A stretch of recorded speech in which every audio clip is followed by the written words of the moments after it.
忍の時代は終わる。螺旋が Is Boruto's death getting closer? And will Momoshiki appear again soon? Well, that's our topic for today. In other words, after Boruto completely derailed Koji's entire plans on what he believed to be the ideal future timeline, everything became a mess once Boruto stopped following Koji's scenario. Now, Boruto has chosen to slash through the tragic future and face it head on. Whether it's good or bad, at least he no longer cares too much about what Koji's scenario was supposed to be. Yodo's death became a major trigger, and the reason why Boruto no longer wants to see a future where his friends die while he can do nothing. However, the risk of defying that tragic fate is nothing less than putting his own life on the line. Maybe we should completely ignore some of the other probabilities. After all, Koji has repeatedly said that Boruto can't win if he fights Jura. He always dies at Jura's hands, and Koji has seen that outcome over and over again in the future. But as the main character with a bit of plot armor, we should believe that whatever probabilities Koji has seen, Boruto will carve out his own destiny. Because without a doubt, Boruto is the star of hope who brings change and will create his own fate for the sake of the shinobi world's safety. But anyway, our biggest expectation for the next chapter is the battle between Boruto and Jura, right? Well, I have a theory and a reason why that may not happen, at least not anytime soon.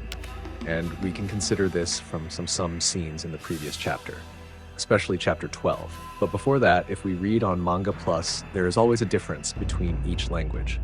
What I mean is, if you check each story with various languages, such as French and others, of course only in English there is no added text from the narrator at the beginning of the page and at the end of the page, right? And from my analysis and theory, this is a consideration why this could be a delay between Boruto and Jura's fight. At the end of chapter 21, there is no hint from the narrator that the next story will tell that Jura will move and kill Boruto. And this is the same as in chapter 12. The narrator only added a text where he said that Jura's aiming ability is very accurate. What will happen to those who try to free Sasuke? The words of the preview only summarize what happened in the last scene of the 12th chapter. Jura did aim at the vital parts of Boruto's body very accurately. Then the people who tried to free Sasuke, like Boruto and Sarada, they ended up getting hit by Jura's attacks. There is no clue about the next step Jura will take. And in the end, what we saw in chapter 13 was Mamushi showing up and stopping Jura from killing Boruto right at that moment. Now, based on the logic of what happened in the chapter 13 preview, will chapter 22 be the same? There's an 80% chance that it will. That's because usually the excitement in a story has to go through a cooling down phase first. Meaning, after a tense moment, the story is often made more relaxed to maintain the overall tension and pacing. Another example of this is the situation with Kawaki and Amado. They literally made us extremely curious about what would happen next. But unfortunately, in the next chapters, their storyline was still postponed for at least 2 chapters. So does that mean Jura won't go after Boruto? It's possible. But how could Jura not go after Boruto? There's only one way, if Koji allows Jura to find out where he is. Jura's goal, besides wanting to kill Boruto, is also to eliminate Boruto's collaborator, Kashin Koji. What if Code, who already knows Koji's whereabouts, tells Jura where he is? There's a chance Jura will target Boruto's ally first. The reason could be that Jura already has a sense that Boruto's collaborator possesses extremely dangerous abilities. Maybe that's Jura's instinct kicking in. But this possibility is very small because Jura already gave Code the mission to find and kill both Boruto and his collaborator. That means if Code encounters Kashin Koji, he should kill Koji himself without Jura's help. So the chances of Jura ignoring Boruto's presence are very slim, especially since it's also uncertain whether Code can actually kill Koji. But anyway, then what is the next best scenario? Well, I know that this is nonsense, especially since we are just fans and not the official author, right? But is it wrong to predict this? Of course not. As a Boruto addict, this is something interesting and not nonsense.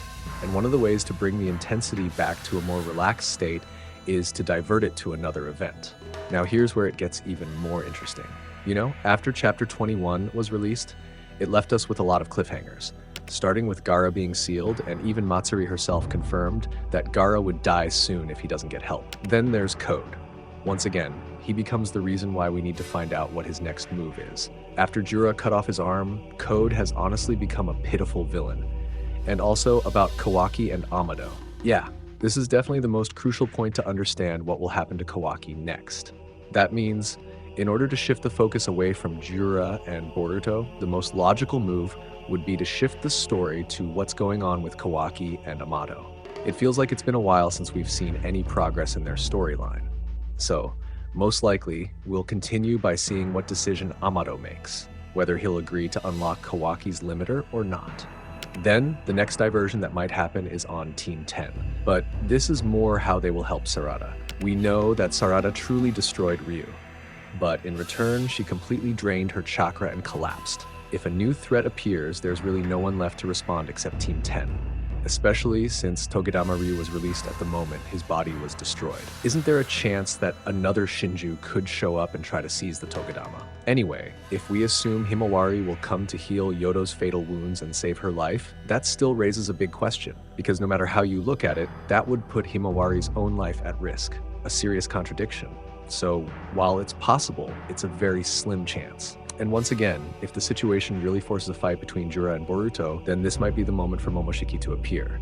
But before that happens, there will likely be a diversion or a flashback to delay his return.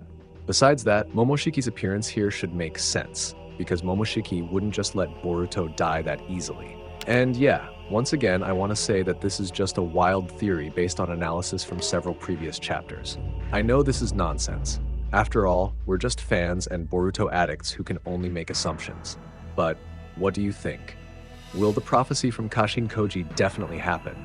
Boruto will surely be at risk of losing his life if he can't bear to let his friends die. Maybe Boruto holds this principle. What's the point of saving Earth if it means he has to lose the people who are precious to him, right? If there's a way to save both his friends and the planet, then Boruto will choose that path. Even if it means dying again, Momoshiki won't let that happen.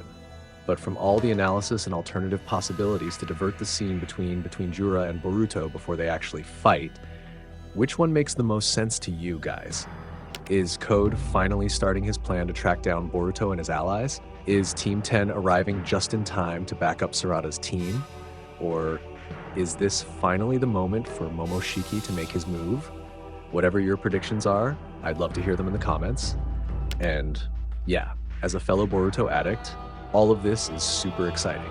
Thanks for watching. Don't forget to like and subscribe. I'm Nim, and I'll see you in the next episode. Bye-bye. Data bio!